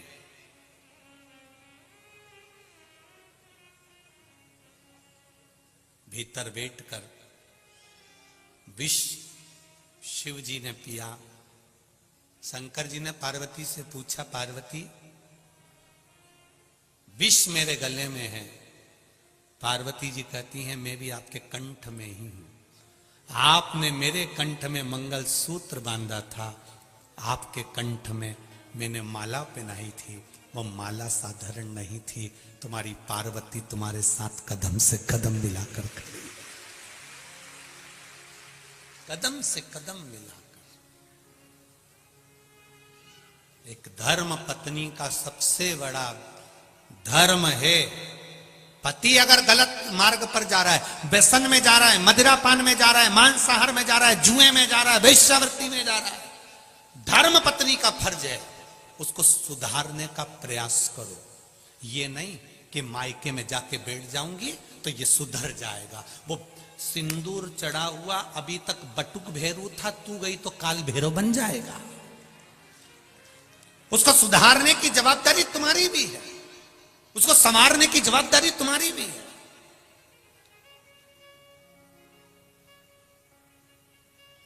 कई कई माताएं भी कह देती हैं अपने अपने बेटे के लिए, सुधर जाएगा री, तो ज्यादा ज्ञान मत दे। कल की आई और मेरे छोरे को ज्ञान दे रही है। मेरी माताओं से निवेदन है, तुम इतने साल में नहीं सुधार पाई तो अब क्या सुधार लोगी? अब उसके भरोसे पे छोड़ दो, वो थोड़ा सा क्रोध दिखाएगी, वो थोड़ा सा बोलेगी, तब जाकर तो उसका पांव रुकेगा। अगर आज तुम उसका साथ दोगी, होता है बाप अपने बेटे को संवारने की चेष्टा करता है, पर माँ जैसे ही बेटा गलत काम करके आता है तो माँ रजाई उड़ा के सुला देती, सो जा, तेरा बाप देख लेगा, चुपचाप सो जा। माँ ने अपने बेटे पर रजाई नहीं डाली है, अपने ऊपर माँ ने खुद राख डाल ली है कि जिंदगी बर्बाद कर दी छोरे की। जिस दिन गलत काम कर एक हमने बचपन में पढ़ी थी एक कथा, शायद तुमने भी पढ़ी होगी, कानपुर की जीजियों और जीजाओं, तुमने भी पढ़ा होगा, हमने भी अपने बचपन में पढ़ा था। एक बच्चा पेंसिल चुरा लाया, पेंसिल चुरा के मम्मी को बोला, माँ मैं पेंसिल लाया हूं। माँ ने कुछ नहीं कहा। बच्चा पेन लाया, माँ ने कुछ नहीं कहा। बच्चा बॉक्स लाया, माँ ने कुछ नहीं कहा। बच्चा बैग चुरा लाया, माँ ने कुछ नहीं कहा। वो बच्चा नामी चोर हो गया, चोर हो गया, पकड़ाया, ले जाकर खड़ा करा, जेल में डाल दिया, जेल में डाल दिया। तब उस बच्चे से पूछा गया तेरी अंतिम इच्छा क्या है, क्योंकि तुझे सूली पर चढ़ाया जा रहा है। वो बच्चा कहता है मेरी माँ को बुला दो, मैं उनके कानों में कुछ कहना चाहता हूं। मेरी माँ को बुला दो, मेरी माँ के कानों में कुछ कहना चाहता हूं। माँ को बुलाया, बच्चे ने अपने दांतों से माँ का कान पकड़ लिया, खून बहने लगा। पुलिस वालों ने छुड़ाया, छोड़ ये तेरी माँ है। वो कहता है आज सूली पर चढ़ाने वाली भी ये मेरी माँ है। अगर पहली बार पेंसिल चुराई थी, थप्पड़ मारती तो आज मैं चोर नहीं बनता। हम अपने बच्चों को अगर संवारेंगे तो बच्चा संवरेगा। हम अपने बच्चों को नेक मार्ग दिखाएंगे तो नेक मार्ग पर चलेगा। हम अपने बच्चे को सुधारने का प्रयास करेंगे, बच्चा सुधरेगा। आप अगर बच्चे पर रजाई डाल रहे हो तो बच्चा भी सोचेगा कि मेरी माँ मेरा पक्ष ले रही है, तो वो गलत करेगा, ये निश्चित है। थोड़ा सा सवारिया हमने पढ़ा है बचपन में, शायद आपने भी पढ़ा होगा। ऐसा नहीं है कि नहीं पढ़ा होगा, पढ़ा सबने होगा।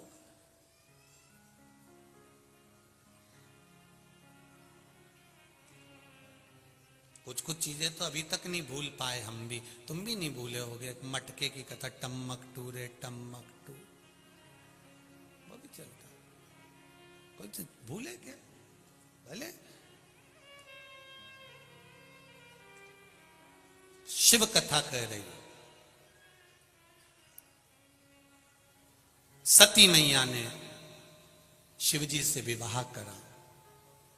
दक्ष प्रजापति की दृष्टि में शिव बुरे कैसे हो गए? केवल एक कारण शंकर भगवान का समझ में आ गया, मैं आया और शिवजी ने मुझे प्रणाम नहीं करा। इतनी सी बात, इतनी सी। अब किसी ने कहा कि शिवजी इतनी सी बात के लिए दक्ष प्रजापति की निगाह में शंकर बुरे हो गए थे?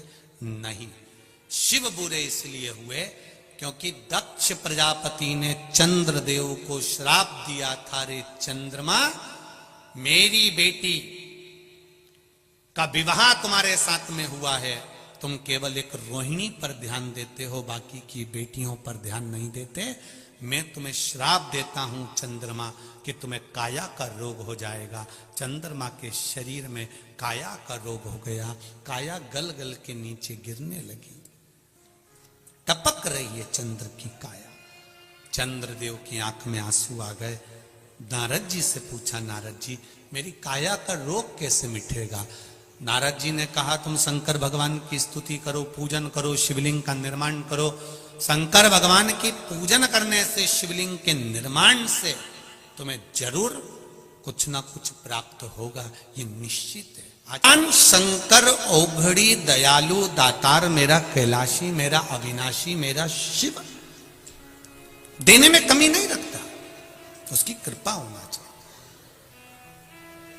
दीदी दूंगा मैं, आप बैठो, दूंगा, बैठिए आप, मौका दूंगा मैं जरूर आप लोगों को। शिव कृपा का उदारता, शंकर की करुणा। महाराज चंद्रदेव को काया का रोग हो गया। देवऋषि नारद ने कह दिया शिवलिंग का निर्माण करो, शंकर भगवान की पूजन करो। शिवलिंग के निर्माण करने से, पूजन से क्या मिलेगा? ये तो कई लोग अपशब्द कहते हैं कि गुरुजी तो शिवरात्रि पर शंकर जी का अभिषेक कराते हैं और शाम को कराते हैं, रात्रि को कराते हैं। अरे भैया, शिवरात्रि का मतलब है शिवरात्रि, रात भर शिव जी की आराधना कर सकते हो। और केवल महाशिवरात्रि से मतलब नहीं है, 12 महीने शिवरात्रि आती है, 12 महीने रात भर शंकर की आराधना कर सकते हो। मेरे शिव जी की पूजन के लिए कोई समय मेरे शंकर के लिए नहीं बताया गया कि तुम सुबह पूजन करना, कि दोपहर में करना, कि शाम को करना। शंकर जगत के पिता हैं और पिता के कमरे में जाने के लिए बेटे को संकोच नहीं करना चाहिए, जब मर्जी पड़े तब चलो। तुम्हारा मन करे जब भगवान भोलेनाथ के पास जाओ, तुम्हारा मन करे तब शिव के पास जाओ। जैसे रायसेन से आए हुए बेटे ने लिखा कि हम जैसे नवयुवक बच्चों में भगवान के प्रति विश्वास जागृत हुआ है शिव महापुराण के माध्यम से। और मेरे नवयुवक बेटा बेटियों से निवेदन है, संकोच मत करना। जैसे बेटे ने कथा सुनी, कथा सुनने के बाद दूसरे दिन से नियम बना लिया कि मेरा सब कुछ हो गया पर ज्वाइनिंग लेटर ही नहीं आ रहा, तो उसने भी तो हिम्मत कर कर शंकर के मंदिर में जाना चालू करा। लोगों ने ताने भी दिए होंगे, पढ़ा लिखा लड़का है, बताओ महाराज के कहने पे चल दिया। वो सियोर वाला महाराज ने तो लोगों को पागल करके रख रखा है, सबको मंदिर भेज देता है।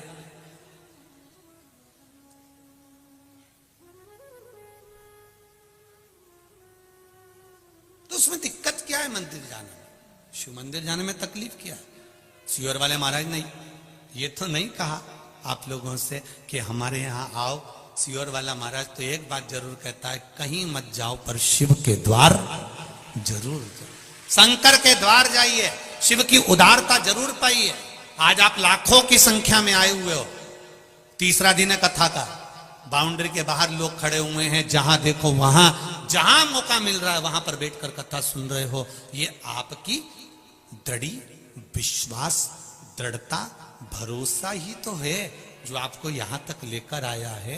जब आप इतने विश्वास से यहां पर आए हो तो उस विश्वास का फल मेरा भी तो विश्वनाथ देगा ही देगा, खाली तो नहीं छोड़ेगा। अगर विश्वास लेकर आए हो तो विश्वास का फल तो मिलेगा, प्राप्त तो होगा। ऐसा तो नहीं कि नहीं देगा वो। कृपा की न होती जो आदत तुम्हारी तो सूनी रहती अदालत तुम्हारी। जो गरीबों के दिल में जगह तुम न पाते तो किस दिल में होती इबादत तुम्हारी। आज अगर शिव की कृपा हुई है तो आपका विश्वास भी तो जागा है, भरोसा भी तो जागा है। दृढ़ता रखकर सुनिए। चंद्रदेव को काया का रोग हो गया, शिवलिंग का निर्माण करा, देवर्षि नारद के कहने पर करा। कम से कम शंकर भगवान की भक्ति तो करी, स्मरण तो करा, नाम जाप तो करा। और जब मंत्र जाप में डूब गए, जब मंत्र स्मरण में डूब गए, मंत्र जाप में डूब गए, नाम जाप में डूब गए, तब भक्ति का बल तो बढ़ा। भक्ति का बल तो बड़ा है ना महाराज।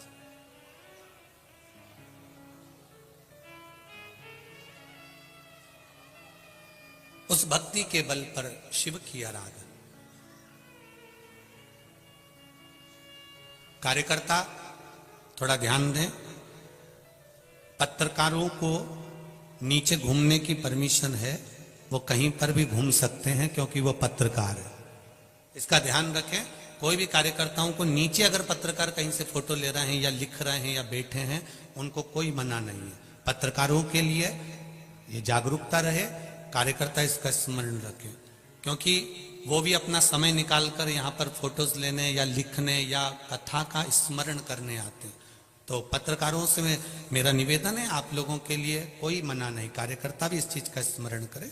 अगर वो लोग घूम रहे हैं या लिख रहे हैं या पढ़ रहे हैं तो उनका मान सम्मान पूर्ण तरह से, किसी को कोई।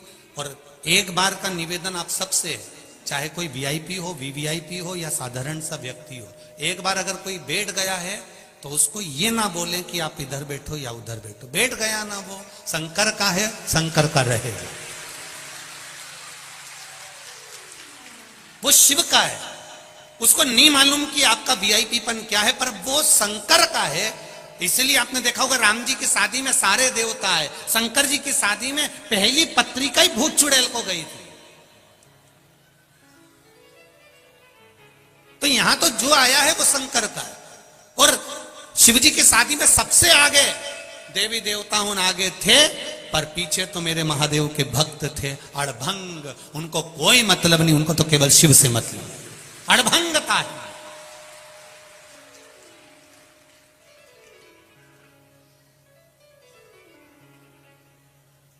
हमारा ये मना नहीं है, हमारे लिए वीवीआईपी वीआईपी और आप सब एक जैसे हो। हमारे लिए उसके लाखों दीवाने बड़े से बड़े, उसके चरणों में कंकड़ माटी से पड़े, उसके लिए सब बराबर।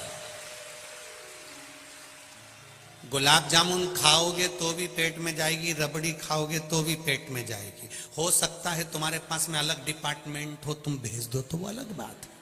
और मेरे महादेव के पास में तो एक ही डिपार्टमेंट है, जो शिव की कथा में आ गया, भगवान ने कह दिया वो भले कुछ भी है उसकी झोली में भरकर भेजूंगा। वो गरीब है अमीर है जो है, उसकी झोली मुझे भर। 3 घंटे कथा का रसतत्व आपके लिए और हमारे लिए। केवल आप कथा सुनते ऐसा नहीं है, हम भी कथा सुनते, बाचने के साथ में हम भी उस पर स्मरण करते। भक्ति का बल बढ़ाइए, उसका रसतत्व बढ़ाइए। शिव कथा कह रही, शिवलिंग का निर्माण करा। वो निर्माण करने के बाद में शंकर भगवान के शिवलिंग के निर्माण का जो आनंद था वो चंद्रदेव ने पा लिया और काया के रोग से मुक्त हो गए। काया के रोग से मुक्त। एक बात और आपसे कहेंगे, उतारिएगा।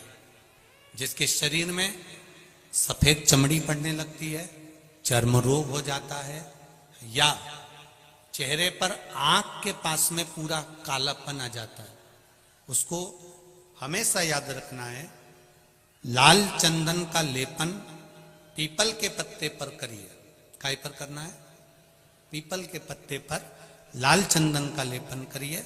लेपन कर कर सोमवार की अष्टमी के दिन उसको लेपन कर कर वापिस निकाल कर शंकर भगवान पर उसका धीरे धीरे त्रिपुंड बनाकर लेपन करना प्रारंभ करिए। जब आप त्रिपुंड बनाकर लेपन करना प्रारंभ करें, उसके बाद उस चंदन को जो सोमवार की अष्टमी है तब निकाल कर लिया है और निकाल कर लाकर उसको डब्बी में रख लें। उस चंदन का प्रयोग चर्म रोग के स्थान पर थोड़ी थोड़ी मात्रा में करना प्रारंभ करें पानी के साथ मिलाकर। परंतु उस चंदन को केवल 6 से 7 दिन में प्रयोग करिएगा, ज्यादा नहीं। धीरे धीरे चमड़ी, परंतु उसको सोमवार की अष्टमी के दिन सिद्ध कर कर बनाना है। उसको सोमवार की अष्टमी के दिन चढ़ाना है श्री शिवाय नमस्तुभ्यम या ओम नमः शिवाय या पंचाक्षर मंत्र या महामृत्युंजय मंत्र, जो आपको आता हो, शिव जी का जो नाम आपको याद हो उसको बोलकर चढ़ा दो। उसको लिया, फिर उसको अपने शरीर पर लगाना प्रारंभ करो। उसका फल आपको 15 दिन के अंदर धीरे धीरे धीरे धीरे प्राप्त होना प्रारंभ हो। लाल चंदन का प्रयोग शिव जी के लिए अवश्य। दूसरा, प्रबल होना चाहिए। चंद्रदेव की काया ठीक हो गई। आज दक्ष प्रजापति की सभा लगी है, शिव जी जाकर बैठ गए, उठ नहीं पाए, नमन नहीं कर पाए, प्रणाम नहीं कर पाए, देख नहीं पाए। जब नहीं देखा, दक्ष प्रजापति को क्रोध आ गया। क्रोध आया, खड़े हो गए, श्राप दे दिया, रे शिव, ये केवल देखने का श्राप नहीं है, ये केवल दक्ष प्रजापति ने इसलिए शंकर जी का अपमान करा क्योंकि इन्होंने चंद्रदेव की काया को ठीक कर दिया था। श्राप दिया था दक्ष प्रजापति ने, और चंद्रदेव जब सभा में आकर बैठे तो उनकी काया ठीक थी। चंद्रदेव की काया बिल्कुल ठीक। दक्ष प्रजापति ने पूछा, चंद्रदेव की काया ठीक कैसे हो गई? मैंने श्राप दिया था तो ये तो ठीक नहीं होना था, फिर ये ठीक कैसे हो गया? तब देव ऋषि नारद ने कहा, दक्ष प्रजापति, तुमने श्राप दिया है, पर सवारने वाला वो भोलेनाथ सामने बैठा हुआ है, उसने सवार। शिव ने इसको अच्छा कर दिया, हाँ, शंकर भगवान ने इसको अच्छा कर दिया, हाँ। रुको, अब गुस्सा, अब क्रोध चरम पर पहुंच गया। अब क्रोध पहुंचा तो जैसे ही दक्ष प्रजापति अंदर आए और नारद जी ने कह दिया कि चंद्र की काया इसलिए ठीक हुई क्योंकि उसको शिवजी ने ठीक कर दिया, तो अंदर आते से ही तिलबिला रहे थे।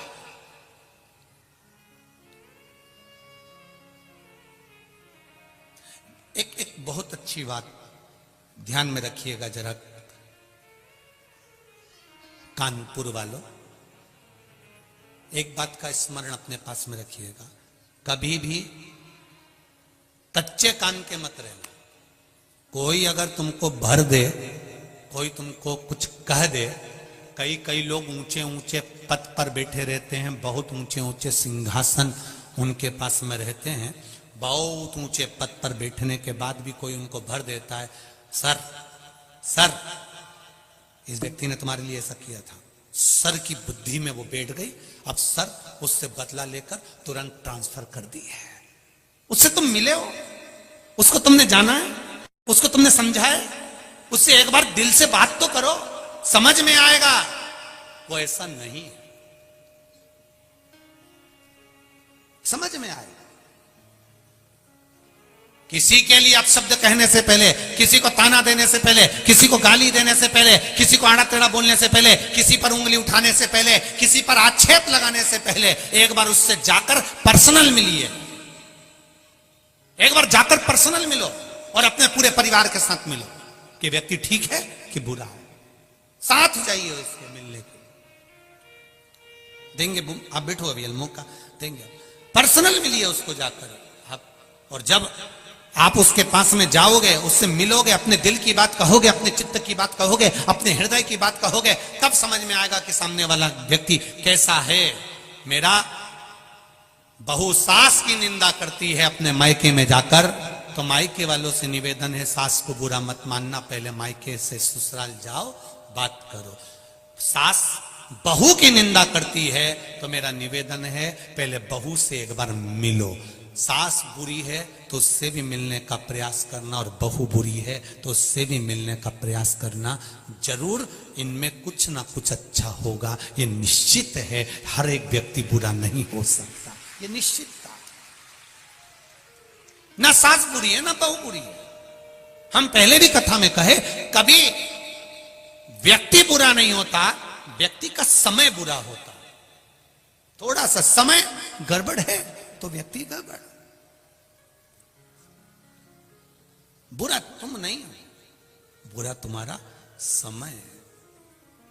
अच्छा समय आता है तो लोग आपके साथ जुड़े हुए होते हैं, और जब बुरा समय आता है तो लोग आपसे दूर हट जाते हैं। और तुम खुद अंदाजा लगाओ तो संसार कितना विचित्र है, जरा सोचो तो सही, विचार करिए जरा। जब तुम्हारे छोरा छोरी की शादी होती है कितने मेहमान आते हैं? बोलो रे कानपुर वालों, जरा बोलो। 25, 50, 100, 200 तो आते होंगे। और रिसेप्शन में कितने आते हैं? 100, 200 तो आते होंगे कि नहीं आते हैं? आते हैं ना। और मान लो रिसेप्शन में इतने लोग इकट्ठे हुए, विवाह में इतने लोग इकट्ठे हुए, और उस लड़का लड़की का संबंध आपस में बेकार हो गया और तलाक की बात पहुंच गई, संबंध खराब हो गया, तो इनको संवारने के लिए कितने आते हैं? बोलो जरा बोलो, आएगा कोई? कोई। लड्डू खाने सब आए हैं, पकड़ ला। लड्डू खाने सब आए हैं, पेड़ा खाने सब आए, निभाने के लिए सब आए, पर जब बिगड़ती है कोई नहीं आता। जब मनुष्य का बेकार समय चालू होता है, समय चक्र जब उल्टा चलने लगता है, तब कोई नहीं आता। फिर एक आता है, वो मेरा देव अधिदेव महादेव आता है। फिर कोई चंद्रदेव का जब बेकार समय आया तब महादेव सामने आकर खड़े हो गए। चंद्रदेव का जब बेकार समय आया तब मेरे देव अधिदेव महादेव सम्मुख में खड़े थे। दक्ष प्रजापति को मालूम पड़ा, गुस्सा आ गया, मैंने श्राप दिया और शिव ने संवार दिया। दुनिया चाहे कितना भी बुरा चाहे, अभी आपको शुरू में कथा में कहा था, शिक्षक शिक्षा देता है, गुरु दीक्षा देता है, और मेरा महादेव तुम्हारी झोलियों को भर देता है। मेरा महादेव कभी देने में पीछे नहीं हटता, उसकी कृपा बरसती ही रहती है, खूब देता।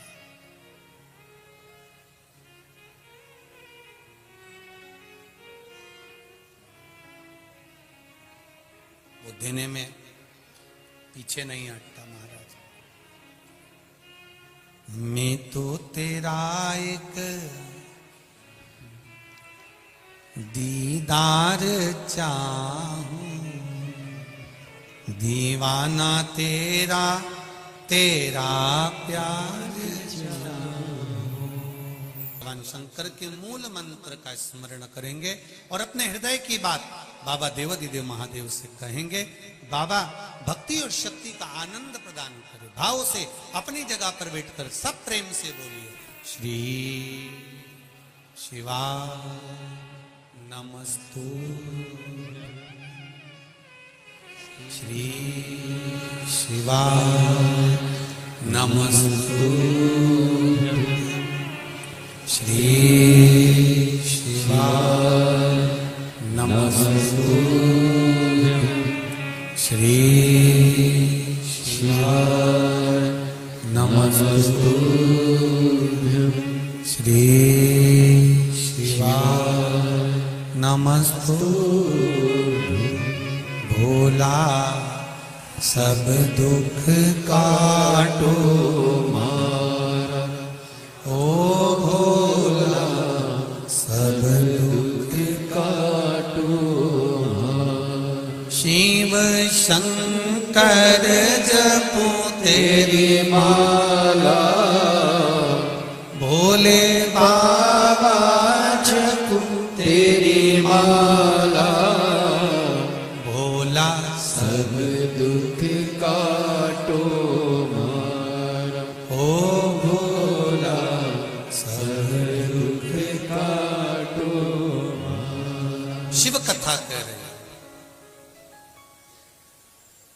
आप लोग सोचते होंगे गुरुजी सबको बिठाकर श्री शिवाय नमस्तुभ्यम क्यों बुलवाते हैं?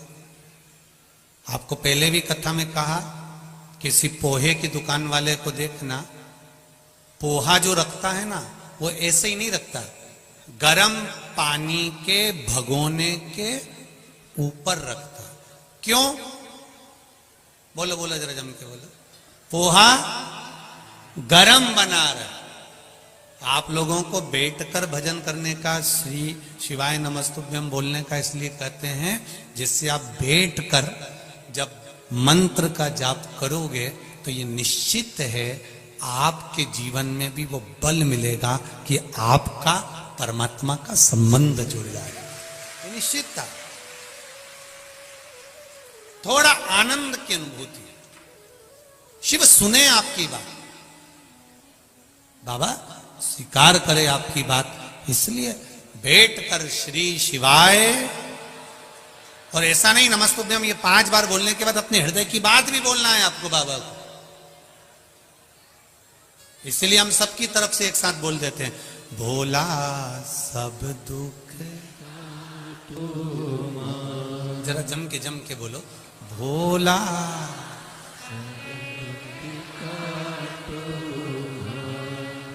शिव शंकर तेरे माला भोला। बहुत बढ़िया। भोला सब दुख काटो भगवान से प्रार्थना करते रहो, एक दुख नहीं सब दुख काट। एक दुख से मतलब नहीं, सब दुख से मतलब। सर्वे भवन्तु सुखी। शिव कथा कह रही। सती मैया के पति भगवान शिव जी को दक्ष प्रजापति ने इसलिए अपशब्द कहा क्योंकि उन्होंने चंद्र की काया ठीक कर दी। क्रोध आ गया, श्राप दे दिया, शिव तुम शमशान में निवास करोगे। भगवान शंकर शमशान में रहने के लिए तैयार हो। जाई विधि राखे राम, ताई विधि रही है सीताराम सीताराम सीताराम। और किया अभिमान तो फिर नहीं पाएगा, होगा वही प्यारे जो भोले जी को भाई। मिला शमशान में रहने का श्राप मिला। शिव जी तो भी खुश हो गए, उठकर नाचने लगे। भगवान विष्णु ने पूछा तुमको श्राप लगा है और तुम नाच रहे हो? शंकर भगवान कहने लगे मेरे ससुर ने जो मुझे जगह दी है उस जगह पर कोई दूसरा कब्जा नहीं कर पाएगा। शमशान में कौन कब्जा करने जाएगा? मुझे शमशान का वास मिला। ये कोई साधारण जगह नहीं, जहां अमीर और गरीब दोनों की शान सम है, उसी का नाम सम शान है। वहां कोई छोटा नहीं, कोई बड़ा नहीं, सब बराबर। कोई छोटा नहीं, कोई बड़ा नहीं। ये शिव कृपा, शिव उदारता, उसकी करुणा है। शिव कथा कह रही है। भोलेनाथ जी चले गए, सती मैया के साथ निवास किया। दक्ष प्रजापति ने एक यज्ञ रखा, सबको बुलाया, शिव जी को नहीं बुलाया। कोई पत्र नहीं गया, कोई बुलावा नहीं गया, नहीं गया पत्र और बुलावा। सती मैया के मन में भाव जागृत हो गया कि मुझे जाना है, अपने पिता के घर में यज्ञ है और इतना विशाल यज्ञ है, उसमें मुझे पहुंचना है।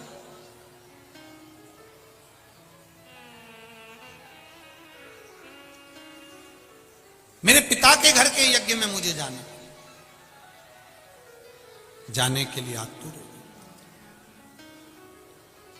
शिव जी से कहा बाबा मेरा मन है मैं भी अपने पिता के घर में यज्ञ में जाऊं।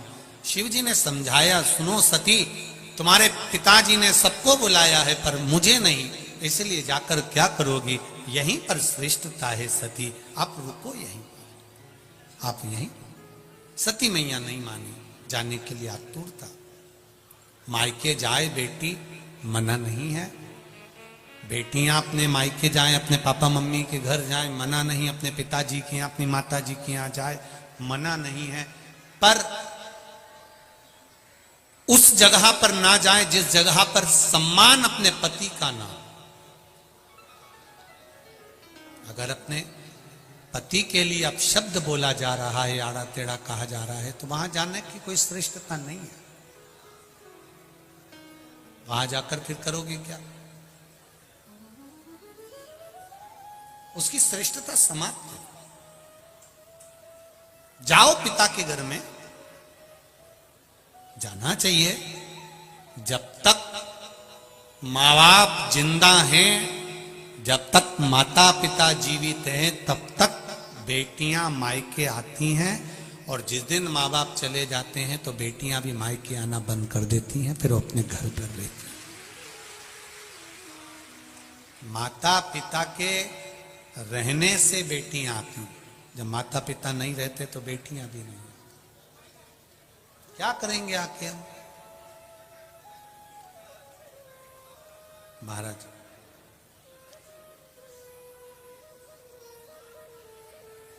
शिव कथा कह रही है, शिव महापुराण की कथा कह रही है। सती मैया ने जिद पकड़ ली, गई, जाकर देखा तो सबका स्थान था, पर अपने पति का कोई स्थान नहीं था। जल नैनों से बह रहे थे, क्रोध आ गया था। सती मैया ने कहा, पिताजी सबको बुलाया पर मेरे पति का स्थान नहीं है। क्रोध की अग्नि में आकर सती मैया यज्ञ के कुंड में कूद गई। शिव महापुराण की कथा यहां एक बात कहती है, कोई धार्मिक आयोजन हो, यज्ञ अनुष्ठान हो, घर में कोई अच्छा कार्य हो रहा हो, तो बढ़ चढ़कर हिस्सा लो, उसमें अड़चन उत्पन्न मत करो। सती मैया ने गलती कर दी, वो गलती अपने को नहीं करना है। माता सती ने एक गलती करी कि यज्ञ की कुंड में कूद गई सती माता, और यज्ञ के कुंड में कूदी, भगवान शंकर को क्रोध आया, दक्ष प्रजापति का सिर कट गया, अग्नि में गिर गया। सती मैया को देखा तो शिव जी की आंख में जल था। री सती, तुझे अगर मरना ही था, प्राण त्यागना ही थे, तो तू ये यज्ञ की अग्नि में क्यों कूदी?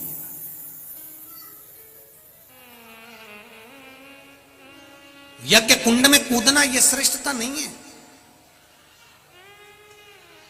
कोई अच्छा कार्य हो रहा हो, रामायण भागवत गीता शिव पुराण यज्ञ अनुष्ठान दान भंडारा भोजन कुछ अच्छा हो रहा हो, धार्मिक आयोजन हो रहा हो, बन सके तो उसमें सहयोग करो, ना बन सके तो थोड़ा सा पीछे हट जाओ।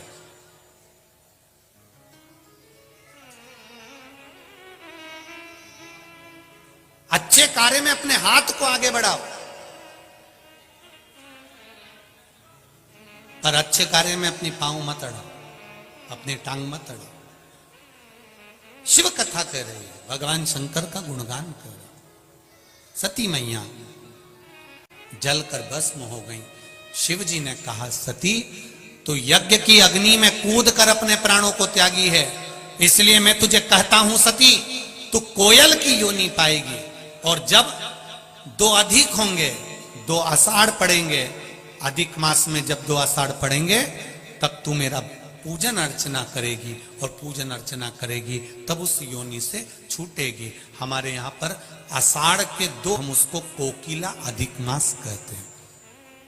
जिस समय पर माता सती ने कोयल की योनि पाने के बाद में शिव जी का भजन पूजन अर्चना किया, अर्चना करते करते सती मैया कोयल की योनि में थी।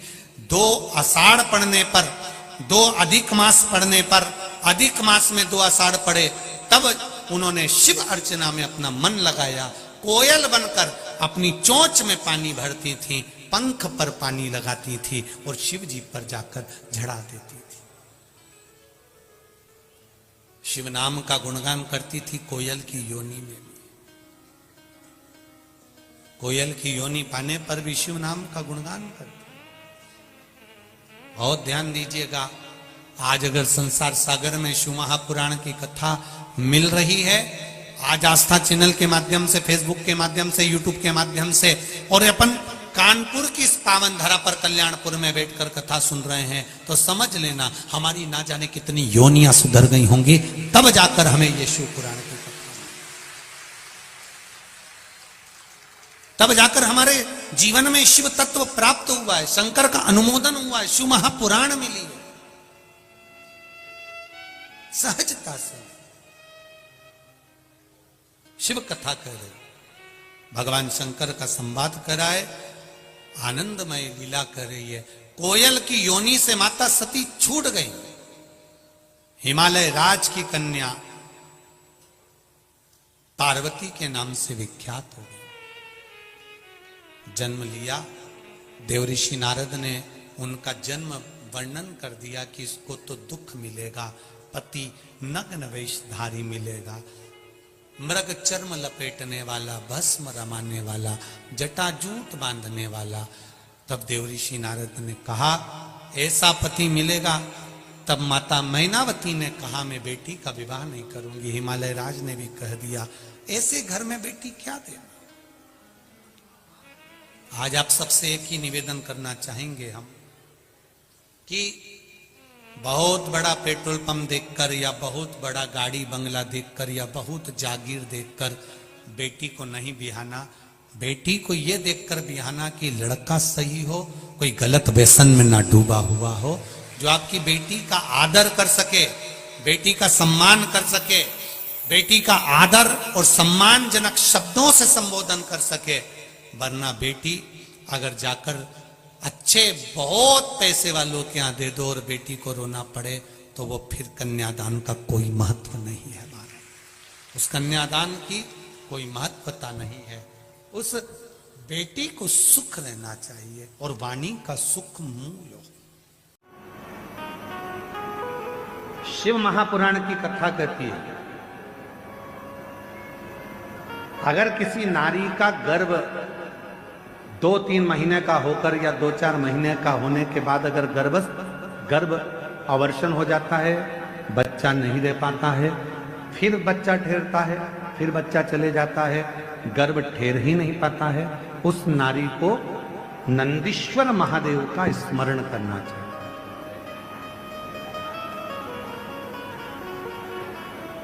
सात बेलपत्र शिव जी के सामने जो नंदी विराजमान है उस नंदी पर समर्पित करें। घर में थोड़ा सा चावल पकाकर उसमें थोड़ा मूंग मिलाकर एक बेलपत्र रखकर किसी भी दिन नंदीश्वर महादेव का स्मरण कर कर कोई वृषभ को, कोई बेल को, कोई नंदी को थोड़ा सा चावल, थोड़ा मूंग और एक बेलपत्र रखकर उसको खिला दे। और उसके बाद जब गर्भस्थ धारण करते हैं फिर वो बच्चा समाप्त नहीं होता, पूर्ण बच्चा जन्म लेता है। पार्वती जी का विवाह शिव जी के साथ पक्का हो गया। भगवान देवाधिदेव महादेव माता पार्वती जी के साथ में मंगल विवाह करते हैं। सुंदर शिव जी की बारात आ रही है, पार्वती मैया पधार रही हैं शिव जी के साथ में। जोरदार ताली बजाकर स्वागत करें भगवान देवाधिदेव माता पार्वती जी का। भाव भक्ति के साथ आज कथा का तृतीय दिवस विराम की ओर ले रहा है। जोरदार ताली बजाकर स्वागत करिए शिव पार्वती जी का।